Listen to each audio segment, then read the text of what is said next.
Hello and welcome to a special episode of Popcorn Podcast with Lee and Tim, where we welcome rising superstar Madeleine McGraw to talk about her terrifying new film, Black Phone 2.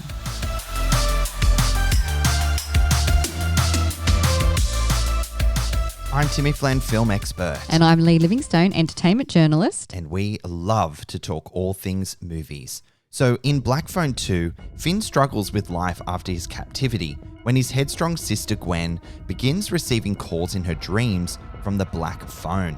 Determined to end their torment, Gwen persuades Finn to investigate a mystery at an isolated camp and confront a killer who has grown more powerful in death than either could imagine. Black Phone 2 is directed by Scott Derrickson from a screenplay by Derrickson and C. Robert Cargill, based on the short story The Black Phone by Joe Hill. Black Phone 2 stars Mason Thames, Madeleine McGraw, Jeremy Davies, Demian Bashir, and Ethan Hawke as the Grabber. Today, we're thrilled to welcome one of horror's brightest young stars, Madeleine McGraw, who returns to the screen in Black Phone 2 as Gwen, a character that fans have been desperate to see again since she stole the first film right out from under its masked villain. Now, if you remember The Black Phone, Scott Derrickson's chilling 2021 hit, you'll recall Gwen as the fierce, foul-mouthed sister with the supernatural gift. 4 years on, Black Phone 2 finds her older, wiser, and deeply scarred, navigating trauma, faith, and fear while the horrors of the past literally refuse to die. Madeleine's performance is extraordinary, grounded in empathy and strength. And what you might not know is that she did almost all of her own stunt work, even training for underwater sequences and pushing herself through freezing Canadian conditions to bring Gwen's emotional and physical journey to life here. Yeah, director Scott Derrickson even wrote extra stunts into the script because she loved doing them so much. That's so cool. And while most fans know her from The Black Phone, she has also voiced Bonnie in Toy Story 4, an eager car in Cars 3, and played a young Hope in Ant-Man and the Wasp, and starred with Bradley Cooper in Sniper. She's been working forever. But it's her turn as Gwen that's made her one of the most promising talents of her generation, an actress who can deliver both terror and tenderness in the same breath. That's a good way of putting it. In our conversation, Madeleine opens up about reconnecting with Gwen after years away, what it was like facing Ethan Hawke as the Grabber on set for the first time, and what fans can expect from this darker, bolder sequel that proves evil never really dies. So grab your popcorn, friend, and maybe keep a light on as we chat with the brilliant Madeleine McGraw about Black Phone 2. Finn, I had a bad dream. It was about missing kids.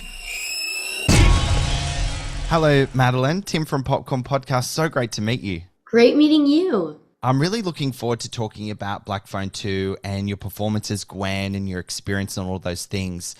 Because Gwen is the emotional center of this sequel, and trauma and PTSD are big and important themes of the story. What is a layer to Gwen's own trauma that you wanted to portray as authentically as possible in your performance? Well, I mean, I really wanted to show the fact that she is so completely different from the first movie. The first movie, she was very social. I would definitely have considered her like a popular girl at school. And now she's very reserved and anxious and insecure in the second movie, and she's dealing with being bullied at school, but also trying to be there for her brother and his PTSD and the trauma that he went through and how it shaped him. And so I feel like I really wanted to portray how she's trying to balance out all these things as such a young girl. She's trying to balance regular teen life, also deal with this insanely traumatic event that happened to them in the past and trying to overcome that. But she's also having these dreams and she doesn't know why she's having these visions. I really wanted to show that she's really just a teenage girl trying to navigate and balance out all these heavy things in her life. I personally love how strong and determined Gwen is, like using her gift. One of my favorite characteristics about her, for sure. Yeah, she's so determined. She is hell-bent on helping others to uncover the truth. And you portray that tenacity and determination really well. And I also love how like the horror genre is unafraid to tackle these themes and approach these sorts of things. I totally agree. I feel like that's one of the reasons why I love Black Phone so much, or like the Black Phone movies, is that even though they are, horror movies, they deal with such darker and deeper topics. And I feel like that's so important to include, especially Scott and Cargill are such amazing and talented writers. And I love that, even though it is about this serial killer, this murderer who abducts children, at the end of the day, Gwen and Finney are the heart of the movie. Like, it is about their sibling relationship, and we don't see movies about that very often, especially horror movies. And I feel like that's why Black Phone resonated so much first time around. Such a hit, and everyone has been on tenterhooks for the sequel. Now, you mentioned your dreams before. Without spoiling anything, like much of the film and your performance takes place in your dreams versus in reality. How did you approach your performance differently when Gwen was in her dream state versus when Gwen was in reality? Well, in her dream state, she's definitely more out of place. She's kind of doesn't know what to do when she's in her dreams. I feel like nothing really prepares you when you are dreaming. You don't know how anything is going to turn out. You don't know how anything is going to go. But also, I wanted every single time that she's in her dreams, I wanted it to feel different. And I wanted her wake-up scenes to also feel different. That was something me and Scott talked about a lot when shooting, was how we wanted to differentiate all of the dream sequences and make her reactions so completely different from each dream, which was honestly quite challenging. But I mean, she goes through different things in all the dreams, so that kind of helped. Doesn't she just? And it escalates, right? Like, so your reaction and performance would naturally, alter. Exactly, yeah. And there's also that really interesting blurring of lines between dream and reality, especially as we progress through the story. So that's a really interesting layer too. Yeah, I think one of my favorite things was how Scott used the Super 8 to differentiate her REM world to her real life world. I just think that was so genius. And, that way, how could you possibly get confused of like when she's dreaming and when she's not? It's also so beautifully shot. Oh, it's so clear visually, and as a film nerd, like diving into Super 8, in those moments was really cool. Same here. I thought it was like magical on screen. Now, in the first film, you never shared any scenes with Ethan Hawke. That's right. Correct. Yeah. Yeah. So, but in this one, you have many interactions with the grabber. Yes, I do. And Ethan is as terrifying as ever, my lord. What was your experience like working with Ethan Hawke? Funny, like I talked about this a little bit ago, how in the first movie, I only got to see him on camera. Like I never got to work with him. And so I kind of had this image of him in my head, as the grabber and as this like scary, terrifying guy. And so when I was going to work with him on set, I was a little nervous, not only because it was, the one and only Ethan Hawke. But because I'd only seen him as the grabber, or that's the closest I had seen him to in person, was seeing him as the grabber. So I was a little nervous and a little intimidated. But when I actually when I met him and got to work with him, he was so beyond kind and caring, and he always made sure I was okay. And I mean, it was really interesting seeing him, how he can go from Training Day. That movie is one of my, that is easily in my top 5.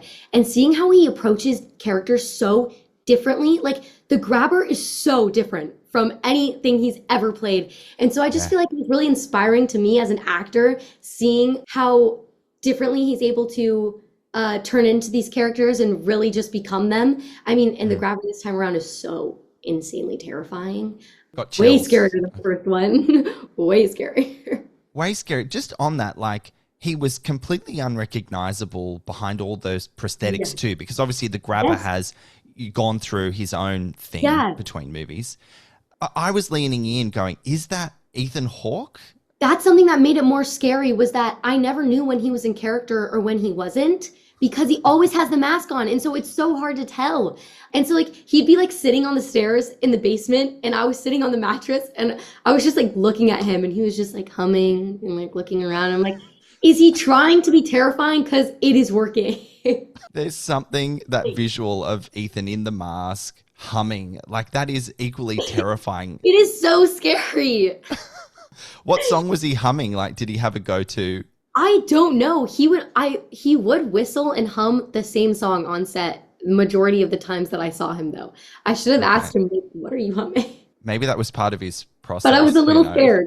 So. Yeah, naturally. Now, and similarly, as the story requires it, you work more closely in different ways with Mason Thames as Finn this time around too.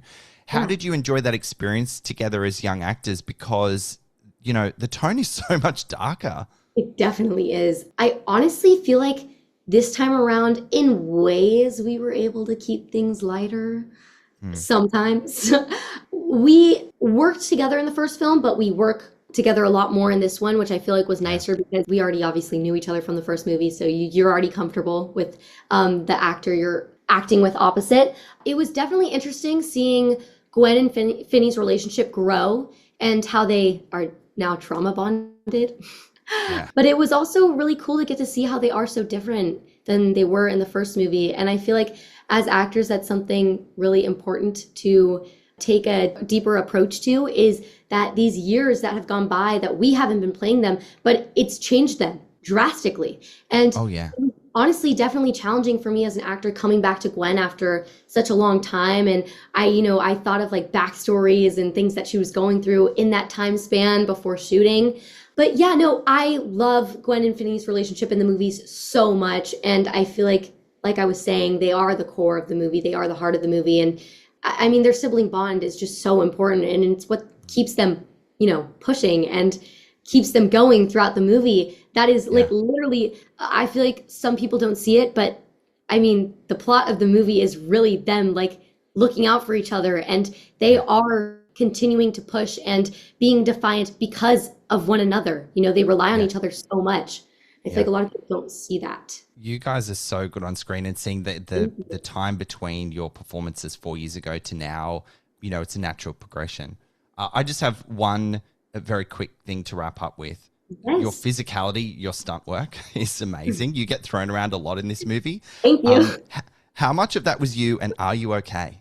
Almost all of it was me, and yes, I am doing fantastic. Stunts are easily one of my favorite things to do ever. I wish I could book like an action movie so I could literally be like some sort of action star, or just like, fingers crossed. So getting to take that on was so important for me, and I was filled with excitement, and it was just so exhilarating, all of it.